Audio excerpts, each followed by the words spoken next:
Welcome back to the road. Today we are visiting Parkersburg, West Virginia, a historical river town along the Ohio River. Founded in 1785 by Alexander Parker.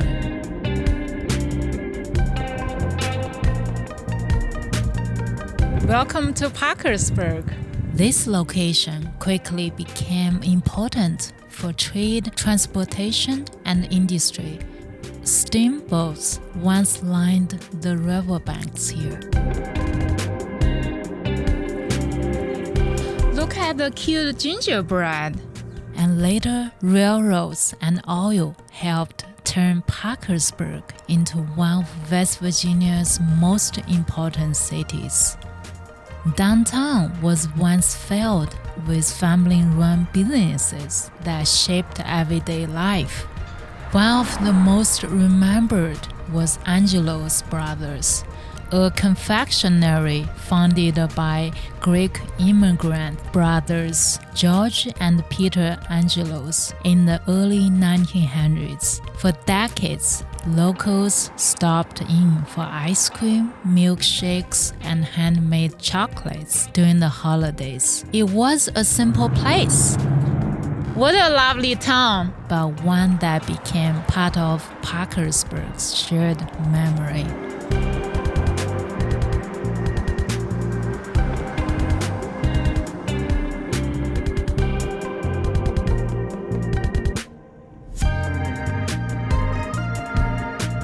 Just nearby is the Julia Ann Historical District. This neighborhood features elegant Victorian homes built during the oil booms of the late 1800s. Many belonged to oil executives and industrial leaders, reflecting a time when Parkersburg was growing rapidly.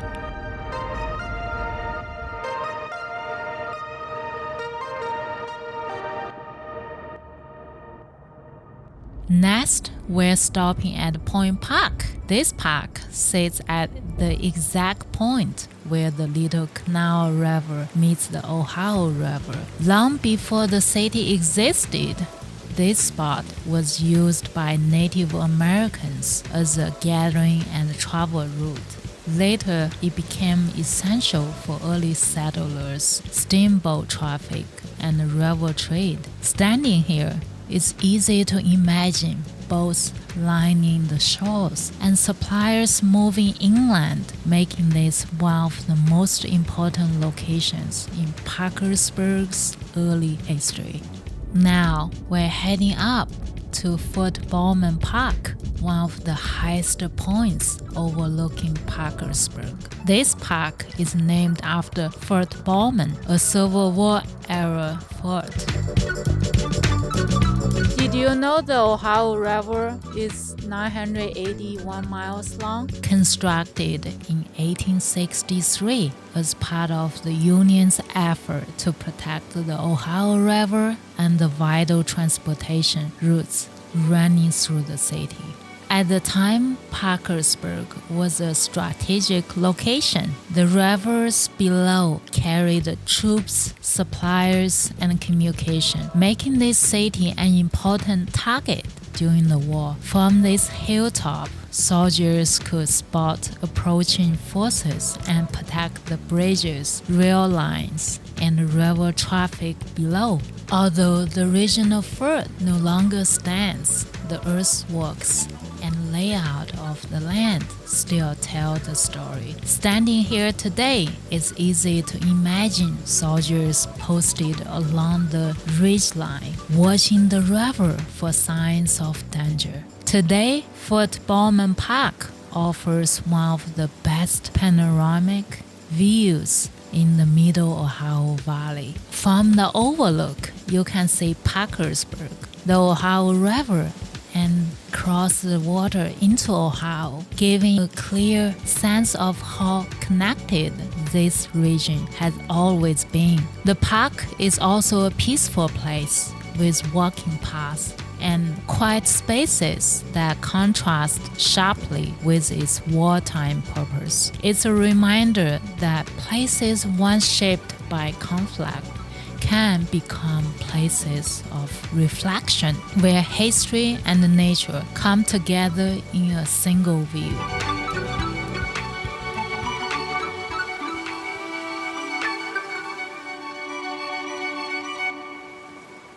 Back in downtown, we're making a stop at Blennerhassett Museum of Regional History. It housed in a 4-story brick building with a long and colorful past. Built in 1902 for the Star Grocer Company, the building expanded in the 1920s before the business declined during the Great Depression. After changing hands in the mid-20th century, it was purchased and renovated by the Blennerhassett Historical Park Commission, reopening in the 1980s as the museum we see today. Inside, the story begins thousands of years ago with Native American tools, arrowheads, and everyday objects. Downstairs are artifacts recovered from Blennerhassett Island, tied to one of the most intriguing stories in American history. The island was once home to Harmon and Margaret Blennerhassett and later became connected to Aaron Burr, the former vice president accused of plotting to create his own Western empire. One of the museum's most striking displays is a copy of Aaron Burr's death mask, a rare reminder of how national history touched this river town. Rotating exhibits explore local industry, war, and daily life, making this one of the best places to understand Parkersburg's past.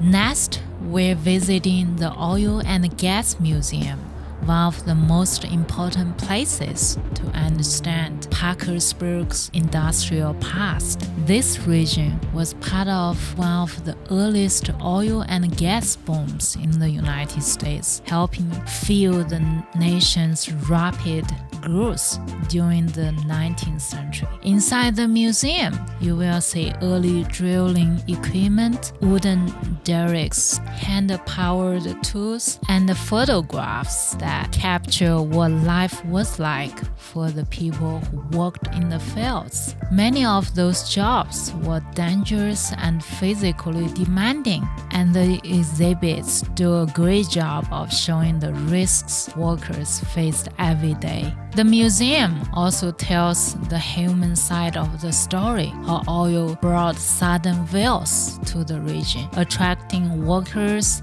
and entrepreneurs, while also creating boom and bust cycles that shaped entire communities. When the oil dried up or price fell, towns had to adapt, reinvent, and rebuild. Walking through those exhibits, it became clear that oil and gas didn't just change the landscape, they shaped families, livelihoods, and the daily life in the Middle Ohio Valley for generations.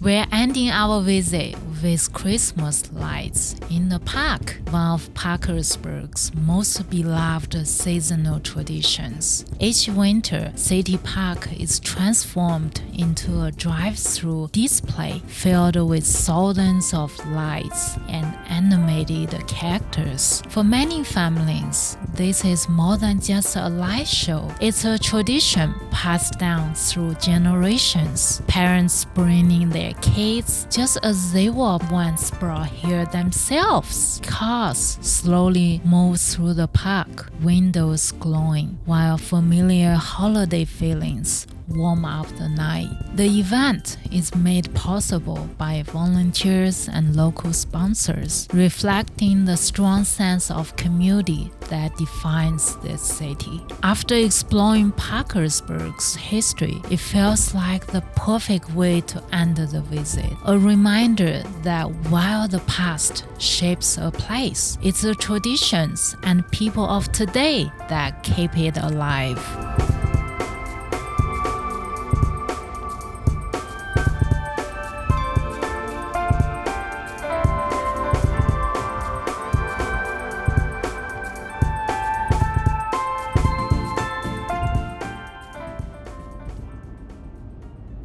I hope you enjoyed this visit to Parkersburg, West Virginia. Parkersburg is a city shaped by rivers, industry, and the people who called it home. From historical neighborhoods and museums to small businesses that became legends. It's a place where history lives on in everyday ways. Thank you for watching. See you next time.